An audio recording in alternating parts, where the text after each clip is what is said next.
Mortgage madness, can't you see? Living free and cheap for me. Interest climbing like a tree. Paying dues to destiny. Bright neon dreams in every room.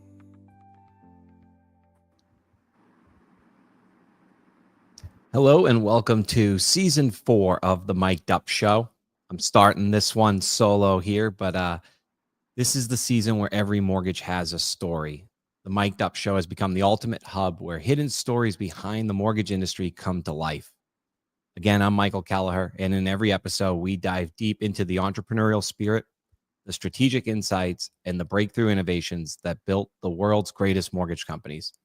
So whether you're advancing your career, scouting for industry leaders, and we always try to bring access to different conferences like the Mortgage Bankers Association, or you're exploring opportunities in fintech, prop tech, whatever you're trying to do and get into the mortgage space, you're in the right place. So get ready to unlock the story behind every mortgage. Let's dive in. Today, we have Deb Jones, who has over 35 years in the finance industry. She's a certified mortgage banker. We've had quite a few shows about the value of a certified mortgage banker. And in addition to being a certified mortgage banker, she has a comprehensive understanding of the capital markets. That's her focus. Secondary, she has been on lender roundtables. She's been in various trade organizations. She's held leadership roles. She currently actually serves as secretary of the CMB Society. And please, we'll have in the show notes some of the other shows we've had where we really do plug the CMB. It is the ultimate accolade in the mortgage industry. She speaks on policy issues. She's currently SVP Director of Capital Markets at Citizens Bank. We will talk about how she is on the board of the um, the W Collective, the Capital W Collective, and she's here with us today. So, Deb, appreciate you joining us. I will always start the shows with taking the audience somewhere. So, you had mentioned your first boss in capital markets was a woman. And at the time, there may have been a handful of them. It sort of stood out to me because of what you're doing to push the envelope forward nowadays. We always love history on this show. Can you tell us a little bit about her and the industry at that time? Sure, and thank you for having me on the show today, Michael. Barbara Chauncey was literally, I think, one of maybe less than 5 women in the country in head of capital markets back in the 80s. And so, she really knew kind of how to motivate and drive forward careers for her team. And I think the development of those people really garnered her appreciation in the industry broadly, whether it was relationships with other investors or inside the community at the lender that she worked for, whether it was at the time that was the former SunTrust. I think it was Crestar or United Virginia Bank. I can't remember, it so long ago. But very bright, polished, smart, practical, walked the talk, collaborative. And so, and she also called it out, very direct, right? If there were issues, she stood her ground in her position, but she was a good listener. So good role model as a leader, first and foremost, right? And I think that garnered a lot of respect from men across the industry that worked with her. And to this day, when I run into them, she's long since retired. They remember her with great spirit, love, and appreciation for what she brought at the time. And she was very much a real role model for me, as well as other people that, were men, women, diverse of all types. But she was key. And she was located in the Southeast at the time? Yes, which was even more rare, right, than New York, for example. But when we go to New York, she was able to be very adept at the group and know her audience. And, I think her Southern accent was charming, but it was not a detractor, to be honest. It was great how she was very well respected, because sometimes, honestly, we know that is kind of met with, sleepy South or what have you. So she was great, just great. And I still stay in touch with her to this day.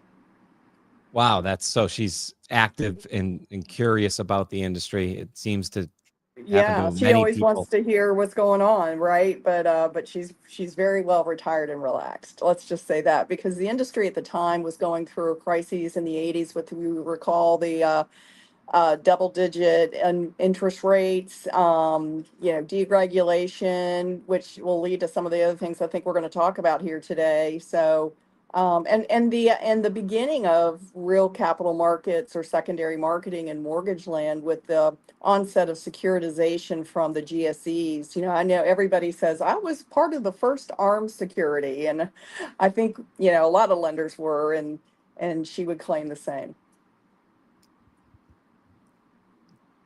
You're on mute, Michael. So I'll just say, during the SNL crisis, you handled the RTC assets when the industry was on fire. I know Mike probably knows much better about that, but someone like myself read that, really curious, always interested in learning. So maybe you could tell us what that is. I know it stood out. You didn't flinch during it. You figured it out. So can you not only tell the listeners about the crisis, but what we can learn from you on why it was a crisis and how you worked through a crisis? Yeah, sure thing. Amazing time in my career, and sometimes I look back at it and say that was so unique. And you think working for the government, which was the Resolution Trust Corporation that was built out from the SNL crisis. So what it was, for those that are too young to remember, and I am envious of your youth, by the way. So it was from 86 to 95, and approximately a third of the SNLs failed. That's huge, right? And it really resulted in a taxpayer-funded bailout, and led to the regulatory reforms that a lot of are underpinning to today from in 1989. And that's when the Resolution Trust Corporation was built as part of the FDIC to dispose of assets to reduce the taxpayer financial burden. And that crisis was such a mismatch of regulations to market conditions, a lot of speculation and moral hazard fraud, good old boy loans, I'll be honest with you, big ones that failed. And so that's really what led to it. You might even remember, and this sounds political, it's not, but Hillary Clinton and the Clintons were tied to Silverado out in Colorado. So that's that crisis. So the FDIC typically would take over an institution that had failed, dispose of its assets to reduce, the burden on the FDIC insurance fund by recouping, money for those asset sales to other investors who get them at a cheap price. RTC was designed to try to consolidate that focus, specializing in a variety of assets, commercial, residential, performing, non-performing. And so in that structure, I actually chose to go there. I didn't lose my job. Some folks were ousted from their jobs in Wall Street, from Freddie Mac, trading desks, SNLs, et cetera. And it brought together a good group of people. And then what was formed was a pilot program. Instead of the traditional disposition of assets through committee, if you can imagine, an 80 cents on the dollar recovery, we actually reinvented our own secondary market ecosystem within the RTC. And that was just, you can't learn more than having that gift, right? Because you have to draw on the collective knowledge that was in that group. We did have people from Freddie, we had people from Wall Street, we had people from lenders like me that had managed pipelines. And so we had a pilot, it was 10 billion to test to see that if we created infrastructure like using due diligence, we worked with Fannie Mae in particular to create a securitization structure and a contract that went with it. And we figured out how to overcome challenges when you have a failed institution and loss of knowledge or records or poor record keeping. How do you keep the chain of title from mergers and acquisitions, unbroken so you can sell the asset to prove ownership of the asset? I mean, really interesting things like that. And we were able to dispose of I did with another gentleman, 7 of the 10 billion, and we recovered 97 cents on the dollar. So, Wow. that was a lot of additional recovery, proof of concept. And then really what happened from there for the rest of the tenure of RTC, maybe another 3 years, we were at the beginning part. The Wall Street firms stepped in and just kind of took it from there because the asset marketing specialists or deal managers were really re-entering the industry. And that's when I moved over to Greenwich Capital on Wall Street and actually went on the buy side of that transaction. So great experience. It's interesting because that's a lot of change going on with the national crisis. Continental Illinois started with the first bank that failed, and it just tumbled through. And can you tell us a little bit how you put yourself in a position where leaders put you into roles that you really didn't know, and and when you don't know that, it's very uncomfortable, and especially when you're dealing with crisis. Can you tell us about not only the roles that you were in, but how did that feel in each step of the way during those crises? Yes. Whether during the crises at SNL, trying to reinvent the wheel with limited experience. I mean, it wasn't like I was in the business 40 years. So you learn how to collaborate and get comfortable with what you know and don't know and ask questions. So that makes you trustworthy because people don't really think what I'm trying to say is that those other colleagues depend on you because they know you're in the game. You are going to raise your hand if there's an issue, and that way the success of whatever we're doing together works. When I was put into other roles in my career, one of them was when I left Wall Street. I had an opportunity to become a principal in a startup Mm. consulting firm and do a lot of things I'd never done or only touched on. And so now I have to, drum up business and execute on delivering what their needs were. So small institutions wanted help with loan sales that, like a credit union that didn't have that knowledge of Ginnie Mae securities. Um, I hadn't done a Ginnie Mae security in a couple years, so I had a refresh. So you have to kind of count on your resources and your ability to make it happen and deliver.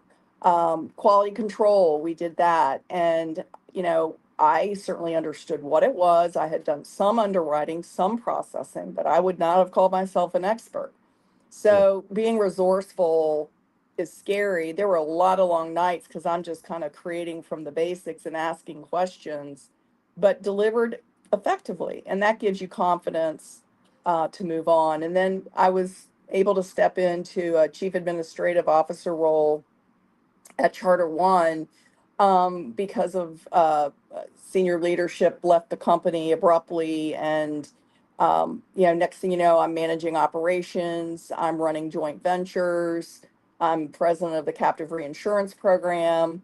And I didn't even know what the hell that was. So, I Yeah. had to understand it.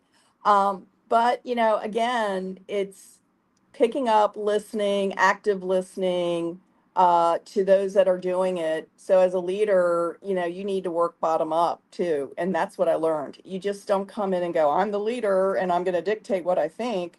You need to listen and garner respect. And even the sales organization, I still had capital markets under me as well. And I had sales briefly.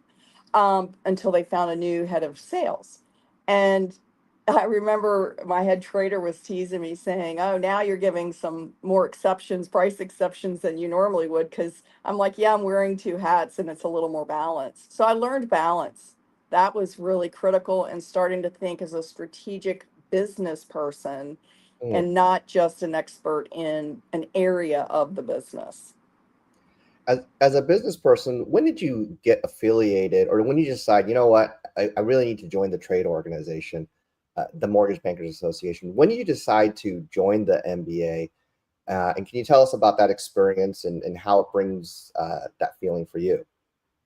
Yeah, it Paul Reed was a gentleman that ran Investors Home Mortgage and then American Home Funding that was owned by Rochester Community Savings Bank.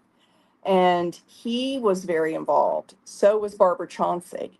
And Hmm. so that exposure, and then Paul became, even though I had left by then, he became not only served as the chairman for his year, but he became the executive director for a number of years, like in the 90s. So I had also gone to the School of Mortgage Banking to just learn. I wanted to propel myself forward. I wanted to become a CMB, and I did. But I also got involved in the local chapter first, the Richmond Mortgage Bankers. I became president of that. Um, and then the Virginia Mortgage Bankers, and I was humbled. I got Virginia Mortgage Banker of the Year in 2001 with trying to drive membership and things like that. And I started to really understand the pay it forward feeling Hmm. and the networking, not to go get another job, but I like people and I like to learn what people do.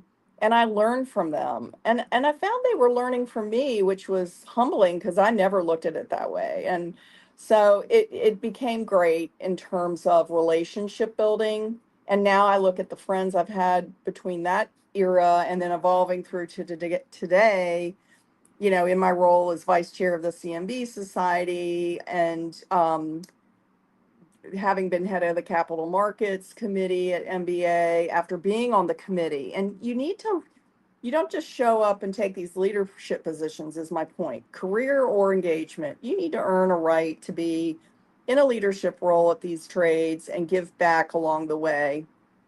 And I didn't seek those out. I just was getting in there, liking to solve a puzzle. I love puzzles Hmm. and crosswords and things like that. And so, like when the DTI crisis, or I say crisis, it felt like a crisis. The DTI, pricing issue came up a number of years ago. This is, Hmm. God rest his soul, Dave Stevens is working from vacation. He's struggling with cancer, and that guy is still in there doing it. Right. So, you get that sense of community and care Hmm. to try to solve problems. And, places like Housing Policy Council do that, Urban Institute, MBA.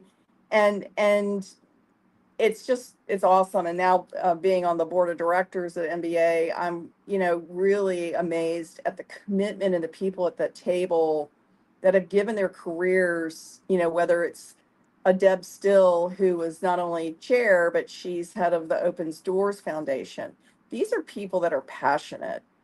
Mark Jones, Bob Brooksmith, Ed DeMarco over, and Meg Burns and others over at Housing Policy Council.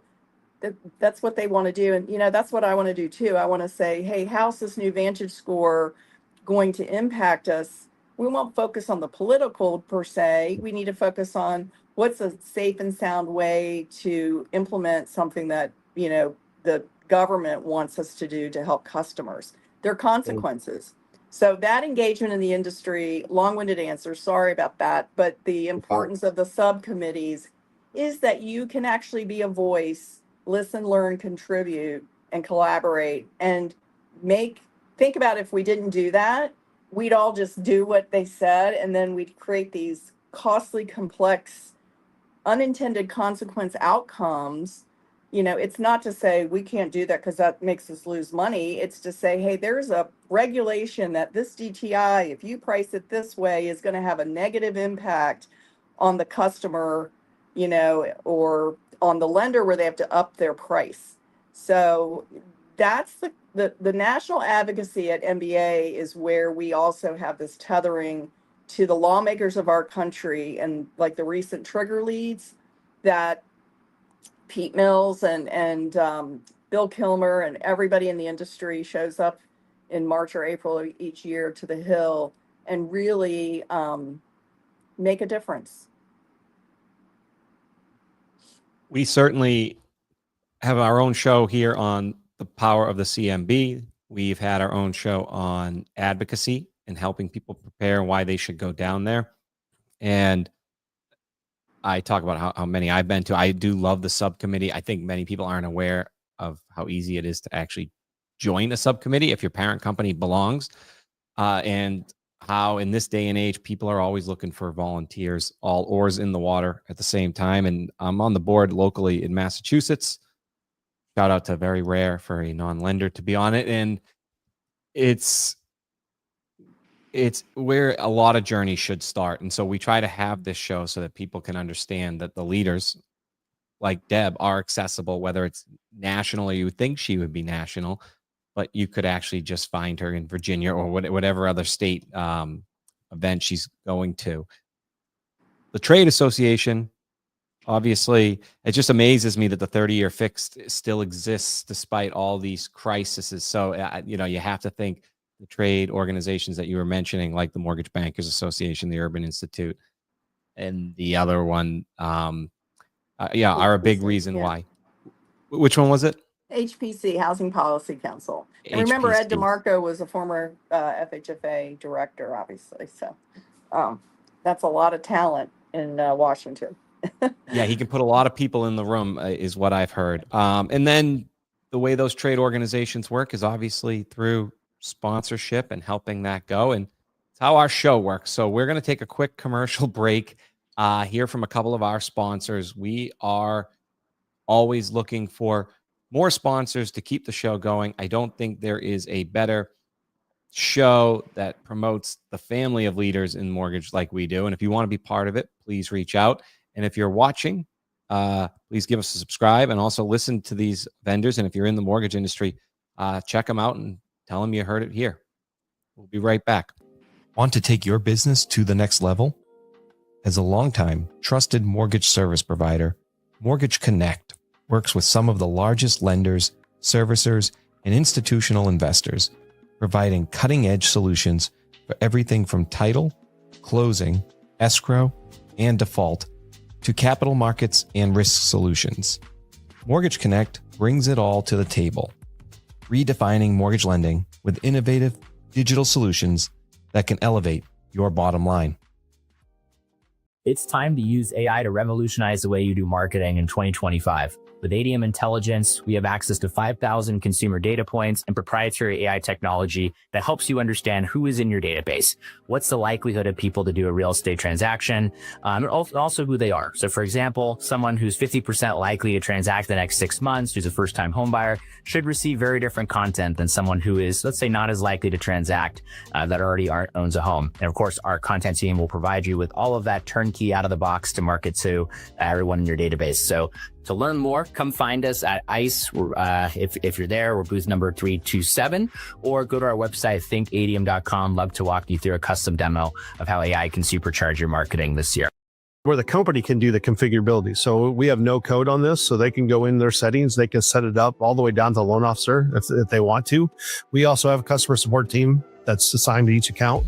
If they want, they can overhaul everything if they wanted to. They have a new product, especially dynamic apps. With dynamic apps, we can fit multiple. We can fit the Fannie Freddie loans. We can new construction, one-time close, HELOCs. Whatever those workflows are, they can design that workflow for each individual app. So it's not a static app. And plus two is, as they're answering those questions, it'll ask them specifically what they need. So the borrower has everything at their fingertips right then and there. When a question gets answered, certain documents are required. And we have that engine that handles that. So if it uploads directly into Flow5, pushes it automatically into the LOS. If the loan officer, they are able to set it up where it looks like if the processor needs something, they can communicate as a team. So it looks like it's coming directly from the loan officer that they're already used to and have that relationship with. So it's not somebody that they never talked to. Now, what's going to take it to the next level is the AI and the OCR piece.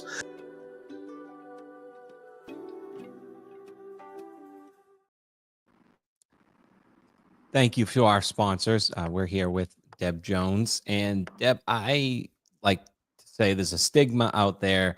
It might have been COVID driven. The younger generation now likes to switch employers. Um, if you're not asking why you shouldn't switch, you're not doing the right thing. I've heard you speak on another podcast, an Empower one, where you talked about how there's also some pros to staying with a company for a while. You gave a number 5, 7 years, and one of them being the ability to actually build some cheerleaders along the way, whether they're people that are mentoring you or just people that are alongside you, get to see how you work and how you handle crises, like we talked about, and just really how you are able to absorb new roles and take them on. So I also heard how that translates to personal brand, which I found is interesting, where some would think, well, you're building the company brand, but after you said it, it certainly resonated. So can you talk more about how your experience over the years specific to mortgage, why having one of those LinkedIn where somebody's moved every 7 years might actually be more beneficial than moving every 2? Sure, happy to. I think I want to put a bookend on this where somebody that moves every 6 months, is an extreme, right, for a number of years, and I've seen those resumes. That, for me, is a turnoff. I think, likewise, somebody who's only been in one place is a turnoff for me as a hiring manager. So let me just kind of put that out there. But I think the answer is in the middle, whereas you get started in your career, you get with the right company, and that's the tricky part here and the caveat, right? You need to find your culture. But it's what you bring to the table. If you come into a role and you give it your all, and you're thinking about performing in your job and celebrating others, which a lot of jobs are teamwork, right? You will be noticed naturally. Like, do it with genuine desire to perform and participate. Then the right company with the right leaders will recognize this, and as opportunities come along, or you look at opportunities within the company, and you stay at Brand X, and you have a number of roles at Brand X, then you've shown commitment. You've shown that you've learned a multitude of things inside that company, and I think you're stronger to carry it forward. And I do recommend that you look for other opportunities at other institutions, and I purposely did that. Like, I left after 7 years at my first employer, and maybe that was longer than a lot of people will do, and that's okay. I'm not saying 7 years is the number, but I chose to leave not because they weren't committed to carrying me forward, but I felt it was time to round out my experience by going into a different environment, even a different geography, etc. But when I was interviewing, and that's when I ended up with RTC, I was able to, you think, oh, it's a government entity? No, I mean, it really was intended to bring experts in from the industry to dispose of assets and create a new secondary market. So I felt like what I had brought to the table from those number of years in different roles, granted, most of it was in capital markets, but I'd done technology, I'd done originations, like processing, underwriting, and a little bit of servicing. It made a difference. So that's just something to think about. And just keep in mind the quick job hopping, I think, for a lot of hiring managers, is potentially limiting, right? But give what you can, and your brand will get created there and will carry through more strongly than you think. So staying for a little while, whether that's 3 years or a little more, is up to you, but it has a lot more value than you think. Thank you. And Deb, and giving you a chance to maybe log out, log back in. The mic is a little staticky. I didn't stop you for 2 reasons. One, on the show, your closed captions coming in perfectly, and 2, locally, for the podcast, it's probably fine. So we could hear you. It was just a little staticky. So I wanted to give you a chance to log out and back in. I will talk to Michael for a second and we'll see if we can get that connection we started with back on. Mike, I think we talked about the importance of the CMB. Yes. You can see, and she's really, done it all, and 35 years of experience, and able to really show and be the beacon of really everything of getting involved with the Mortgage Bankers Association. It was very cool to hear. What did you think? Yeah, I think that there's currently a great, there's a number of great people that are just participating in the advocacy of our industry. However, I honestly believe that there is a lack of participation by non-executive people, right? I'll say there's a lack of participation at the origination level. There's a lack of participation at the maybe at the ops level. And I think that she does a great job of giving us the story of how she worked really hard to earn her position. And through her earning of the position, she was able to work her way up into leadership to advance the cause and industry for independent mortgage bankers, and also the mortgage industry, and also how she's able to lead not only by example, but by trade at the same time. And I think that's powerful for us to realize that it's not just the executives that are doing this, but they really had to work their way up into leadership through experience. Yeah, one of the questions I'm excited to ask her, and hopefully we get to it. We had a great show, whether we get to it or not, but excited, and it's prompted up there, is just her experience with technology over the years. And if she's been to all these places and even consulted on it, we've had so many advances, but no matter where it is in the mortgage, everybody still says, despite all the advantages, we were underwriting this many more mortgages. We were probably hedging this many more. And it'll be interesting to see if it's in this sector as well in mortgage. I was about to get her back up here, and let's hope it does work. Yeah.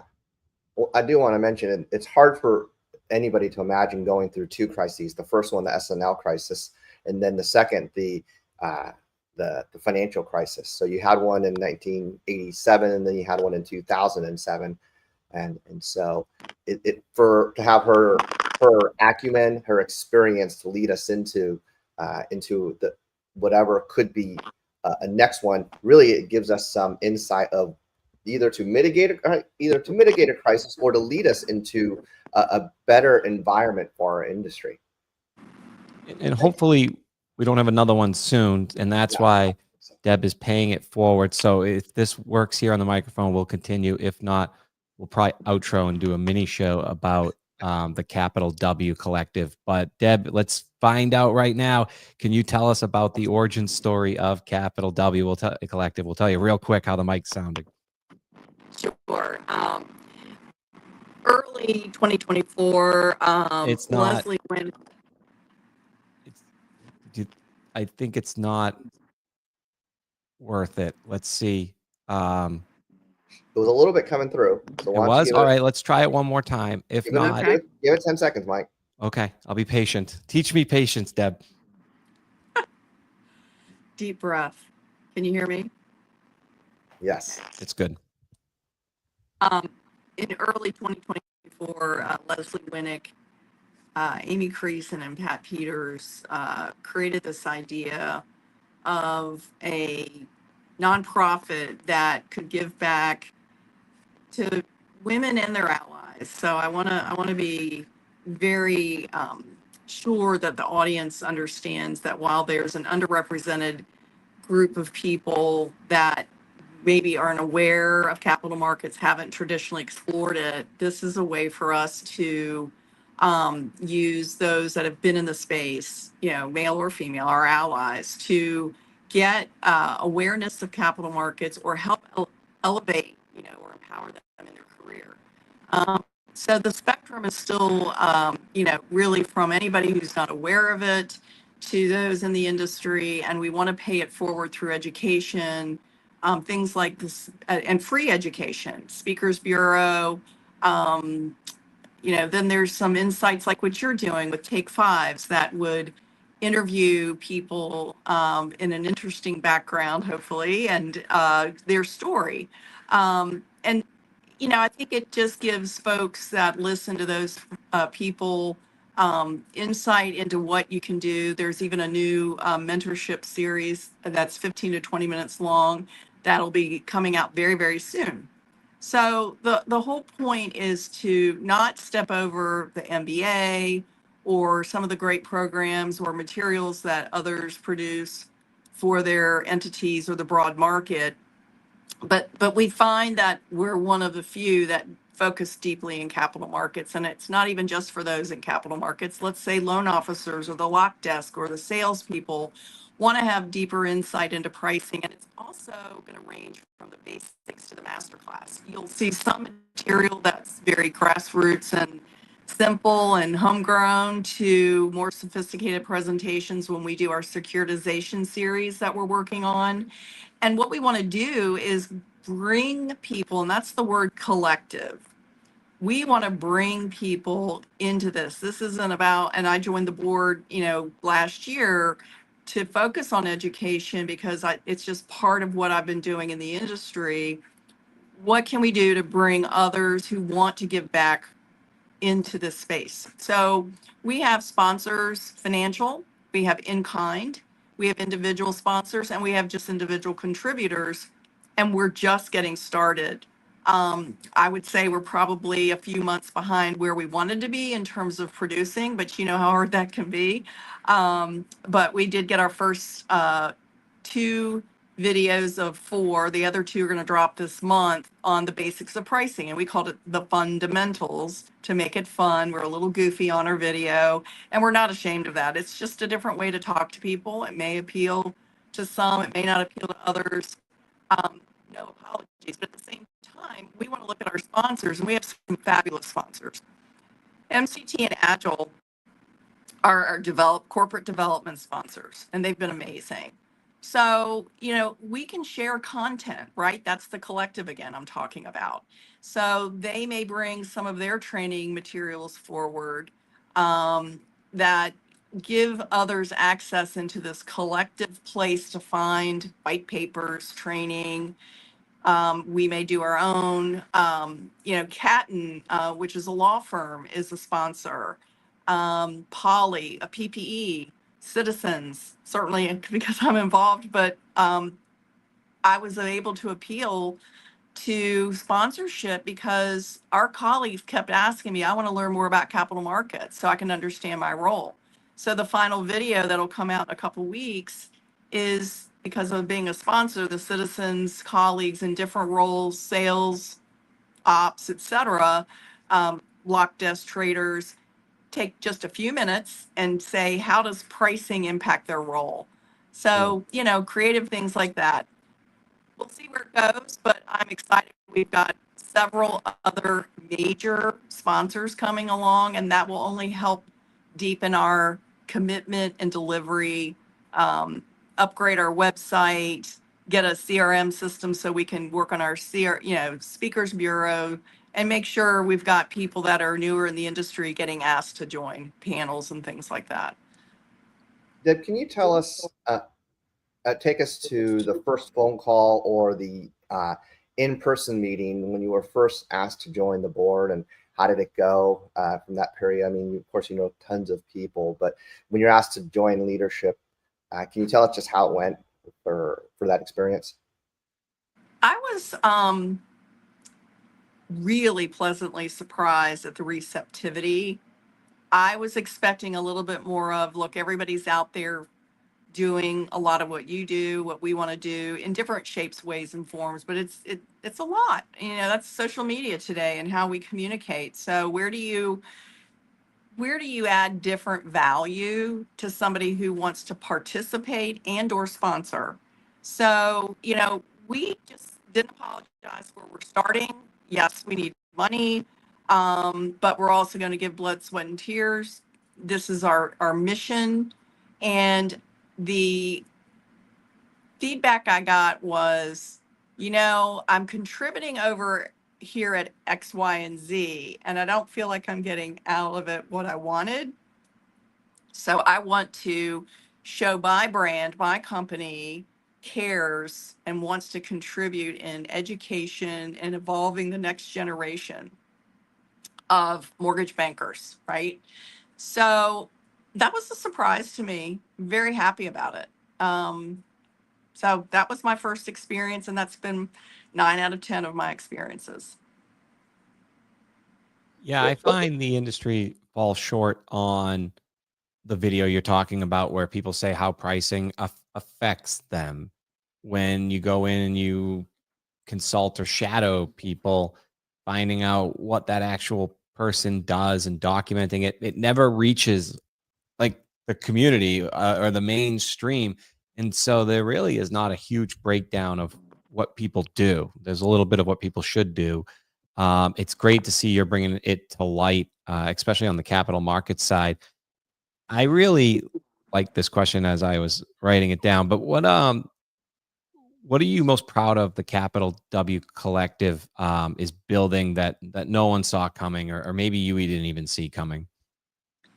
I think the concept of the collective to try to pull together a lot of information from a lot of great resources that is really not competing but helping advocate for those other resources, right? So for example, MBA is an in-kind sponsor and they deliver great education, but David Upton, asked us to deliver the secondary marketing component of the master classes they're doing for their board of directors and C-suite executive sessions. And I didn't see that coming. Like, that is validating, and it's a mutually beneficial way for entities. Like I said, whether, I think we're going to be putting something out that Polly did 2 years ago, and someone says, oh gosh, you're really scraping for information. No, the point that we're going to make is it's still relevant 2 years later. And, listen to what we were saying 2 years ago. What's changed? What's different? Those are thought-provoking ways. And Polly benefits from, being, we all, look, we have to be aware of who's there, what do they offer, and how can we help each other in the industry not only self-promote, because that's not really what's at this. This has to be viewed as nonprofit giving back, education, growing the next generation or evolving the current generation as we who are older hopefully exit in, not 2 years, but maybe not 20 years. That's the way I see this being unique versus individualistic company by company. I hope that makes sense. No, it does. The MBA part's very mission driven because you're teaching and you're giving a place for people to discover it and actually be part of it, which is your mission. How can we make people more aware of it? Deb, you built systems in capital market long before there was a second marketing platform for companies, right? It was just like, this is what you, before it was a buzzword, this is just what you did, right? And I know technology has advanced, but how has technology advanced the process in itself? It really is. It's been exponential and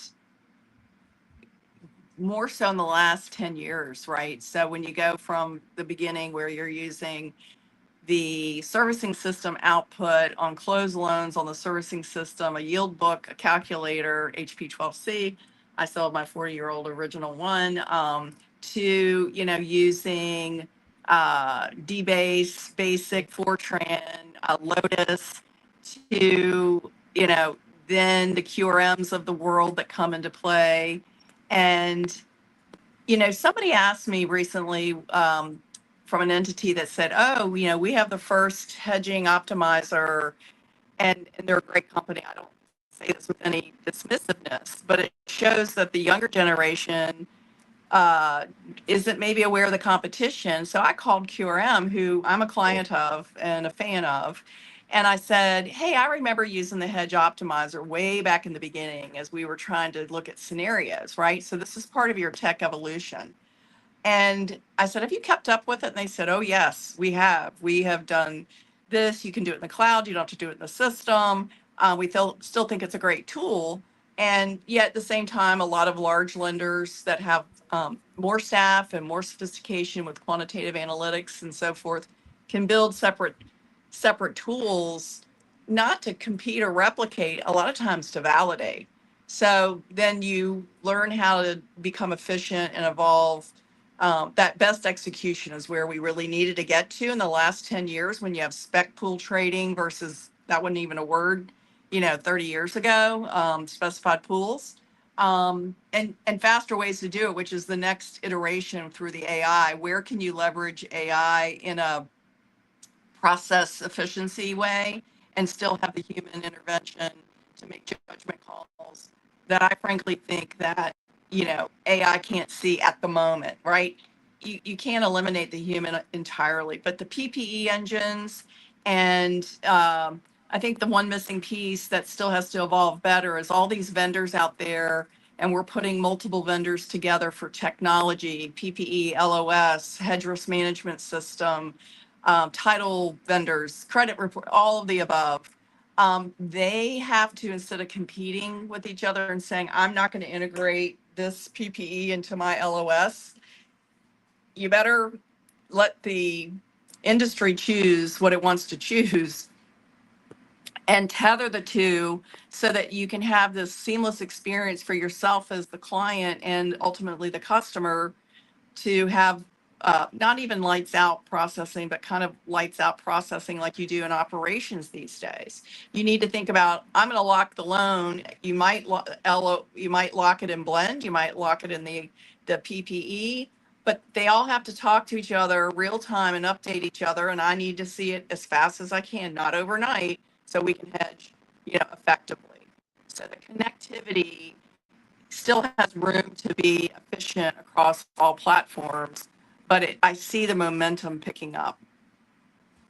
How do you scale using technology? How do you scale capital markets execution using technology? When you mentioned a lot of different types of products that are available, but when you're managing the hedge on an entire pipeline and you're structuring deals, so on and so forth, how do you scale that using the technology that you've mentioned? You're going to laugh at my answer. People. So why people, right? So I'm going to give you a live example and tell me if I've hit the mark on answering your question or not.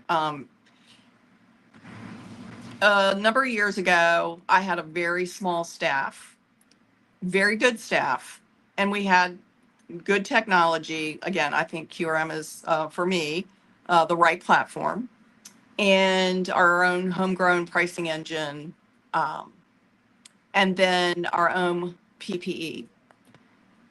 We, as a regional bank, it's harder to be investing as fast when you're sharing resources, dollars across an organization that has different business models. So sometimes we're slower at scaling and reinvesting either internally or looking at external. So during the market volatility in the 2020, 2021 era of COVID, you had capacity challenges, hedge challenges, and scale, not just on the origination side, but in managing the analytics to do better from your technology output. So long story short, where I'm going with this is I invested in a number of more people with the right skill set, including abstract quantitative analytics, like a lot of the larger entities I know have been doing for decades. So if you're going to be in the position to scale, you have to get those folks in to know where are you, where do you need to go with technology to scale. And next thing you know, we have automated processes for running information. So when the analysts come in the morning, instead of putting it together, it's already run, they're validating it, they're evaluating it, and when the market's opening, they're ready sooner in the day. And that's the benefit of technology. But you need people to get your technology there and then the experts to use it to then see and best execute. And I hear everybody about AI. It will come in and play a part, but it will not, take over, in my opinion, at least not anytime soon. I'm sure, one day the whole world will be run by robots. But the ROI that we got on the investment in those people was sevenfold, sevenfold. And we are more efficient, we have better analytics, and we make more money through the combination of advanced technology and scalability to pivot to different types of executions, like in the PLS market for non-owner occupied versus just GSEs. And you can see something faster, make decisions faster, and spend the time to do those other things that you couldn't do because you're not scaled in tech. But you need people. Final question, and thank you again for coming on. Do you see all of this future thought process, whether it's people, like you said, technology, is it going to continue to be very GSE driven and honing in and perfecting HUD and FHFA loans? Or do you think somewhere over the next 5 to 7 years, there'll be a swing back to where the market is coming up with their own loan programs and more diversity and more reasons to use tech, or people to not have more of the same today? That's a good question.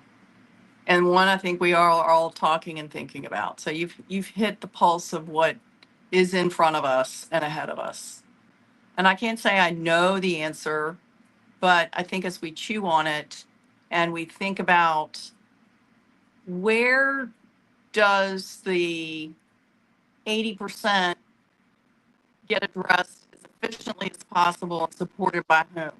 So one theory is, if the GSEs go private, what does that mean versus a true PLS market, right? But what's the PLS market missing? It's expensive. The investors can shutter their doors, when there's looting on the street, so to speak. So you worry about liquidity, but technology and focus, like maybe the common securitization platform, is a real nugget there that the GSEs created, that if we integrate it into the ecosystem, then your investments into different programs, whether it's HUD becomes all the affordable, the GSEs go private, but with an implicit or explicit, guarantee. So it's got a different look and feel than the PLS. And you still have the competition between the GSEs and the PLS like you do today, whether it's, non-owner occupied or what have you. So when I say all that out loud, it does have to evolve to a greater efficiency and modernization. And I think there's been some really great steps. I remember talking about SSV, single source validation, with Fannie Mae in 2009. And it's just starting to get real, I would say, comprehensive adoption, because people have poked at it. So that's just an example of, once we get on a roll, I think it'll be more prolific than it has been. But the regulation has gotten in the way, and the change in the industry from politics, and different leaders and directors have made for a lot of distractions for lenders and adoption. But I've also seen an amazing effort by PPE companies or others trying to leapfrog and get ahead. And those efficiencies to get the costs down is a single-minded focus of the industry. So if you get a single-minded focus, we will probably be able to execute in the next 5 to 7 years, like you said. Oh, I am biting my tongue. Boy, do I miss the days, Mike, when we just used to talk about current events and how fascinating and fun that is. That was packed in with some amazing nuggets. I will say one thing. We had Steve Thomas on the show 2 weeks ago. He has a long, extensive background. Please tune into that show. And he mentioned the CES, I think this Common security, CSP. Yeah. yes. And then Shant, who normally doesn't post about these type of things, he's mostly sales, president of Rate, posted about it today. Deb Jones says it on our show today. So you go from never hearing about it to it popping up 3 times in the last 2 weeks. Where there's smoke, there's fire. Recommend everybody go ahead and Google that and continue joining us on our show so you get sort of these hints, but more importantly, you get access to leaders like Deb Jones. We try to take you on this amazing journey into the heart of mortgage innovation. Remember, every mortgage has a story, and we're here to help you write yours. If you enjoyed today's insights, please subscribe. If you're listening on the audio podcast, we would love a subscribe. We're on Spotify, Amazon, Apple. And if you have somebody that should be telling their amazing story, we're here to help them right there. So if you enjoyed today's show, connect with us on social media. And until next time, keep pushing the boundaries and uncovering the stories that drive our industry forward. Thank you. Thank you.